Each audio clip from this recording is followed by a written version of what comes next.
All right, so here we are, Mike and Emily, Team Gamer Logic in front of Welcome to the Midwest Gaming Classic. This is the entrance of awesomeness, the Super Bowl of video games, if you will, for the Midwest. Oh, of course. Emily, how you doing? I'm doing okay. It's kind of warm out here. It is. A little windy, too, so we're going to see how these fancy little windscreens do this year. But yeah.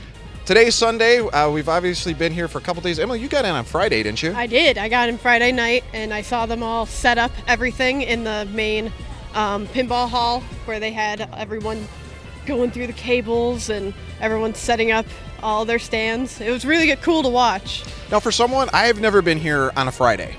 For someone who wants to come to the event, is it worth coming on a Friday? Is there enough stuff to do? Or like for the general consumer who just wants to get in, see some stuff, play some games, buy some games Saturday, Sunday, does it seem like? It seems like for Friday, it's more of an adult sort of event. I wouldn't bring your kids on a Friday or anything. They have rooms on the lower half of the building where they have drinks, and it's kind of a meet and greet more of a deal. So unless you are a vendor, you don't really get to see the setup as much, but because I'm here with the vending table, then I got to see everything. So I don't think it's worth coming unless you're ready to be here for the whole weekend and you want to meet some new people to hang out with. But again, don't bring your kids. Yeah, definitely. Especially me, because I get what I call stroller rage. Oh. When there's strollers in line and there's one on one side, one on the other, and I can't get past them, I tend to clothesline people with that. So It's not too nice. I go to jail. It's not nice. Jails are not nice up here in Wisconsin. But that's a totally different story. But this event has been really awesome this year. I think with them expanding last year, they had some hiccups. Getting in this time was a lot easier. There wasn't as much confusion. Still a little bit of confusion, not a lot. Yeah. The vendor tent, last year we had some issues at the vendor tent with some flooding, with some rain. Thankfully, it's been beautiful. First thing I noticed this year is they sandbagged the crap out of the tent. So no issues for the vendors this year. Plenty of room, plenty of space. Was there anything in particular you were looking for this year? Picking up from the vendor hall? This year, I was going for GameCube games. Nice. Although a lot of people, the GameCube game price went from, no one really wants these, they don't make them anymore, so now the prices are really shooting up. I can probably see them dying down over the years, unless for popular Mario titles, which those are always going to be popular. Yeah, I think probably you're right. The GameCube will die down as people start gravitating towards the Wii because it can play the GameCube games. Right. It just makes sense. You get them there, and then, flea market aplenty with the Wiis right now, which is true. Right. I had a lot of luck. I had like 35 games on my wish list, and now I'm down to 12. Oh, very And I still nice. have one more run, folks, that I got to do through the vendor hall and see what else I can find, because, it's Sunday. Vendors like to slash their prices or cut down things. It's another thing, too. Like, I saw you do it, obviously, and I've seen other people do it.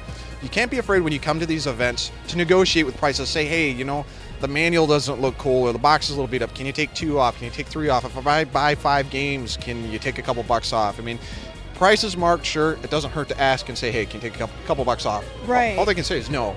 Exactly. And even if you look online beforehand, there are some really handy websites that tell you this is the average price for said game, and you see it here and it's way overpriced. If you point out that you could probably buy it somewhere else cheaper, they may even go to that lower price, because again, like you said, the worst they can say is no. No, exactly. Or Mario is a really hot game. Yeah. Like Rick ran into yesterday.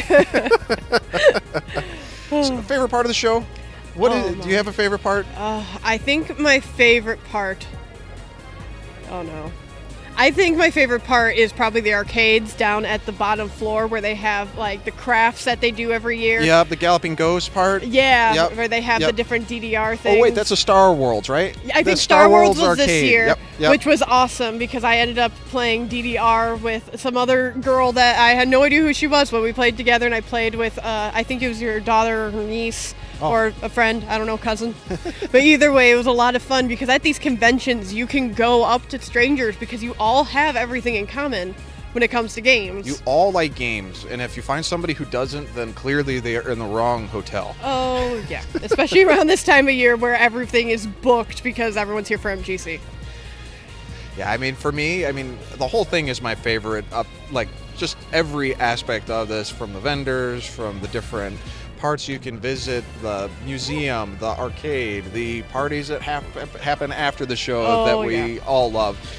There's just a huge feeling of community here. Yeah, You know, I agree. Like you said, everyone can talk to each other. You can make a new friend. You can make some deals.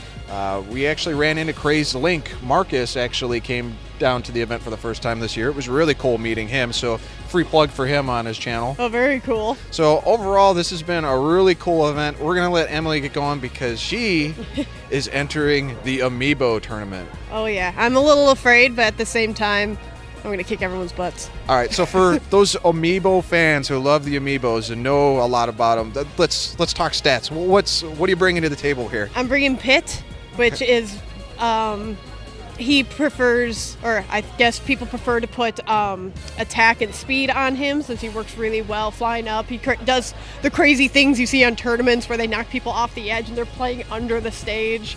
He's a lot of fun to watch, but I don't know. I'm a little afraid if I'm going to go against someone like a Donkey Kong or a Bowser, someone who can grab me and just chuck me off the stage. I'm a little bit of a lightweight for that. Now, how do these tournaments work? Did they explain like what this is? Is it like one fall to a finish, or it's 3 minutes, and whoever dies the most loses, obviously. But I think they're setting up 2x2, seeing what happens there. But other than that, it's quite simple. I like how they set it up. It's really easy to just go up there and scan it and wait and pray and hope you win. Is there a prize?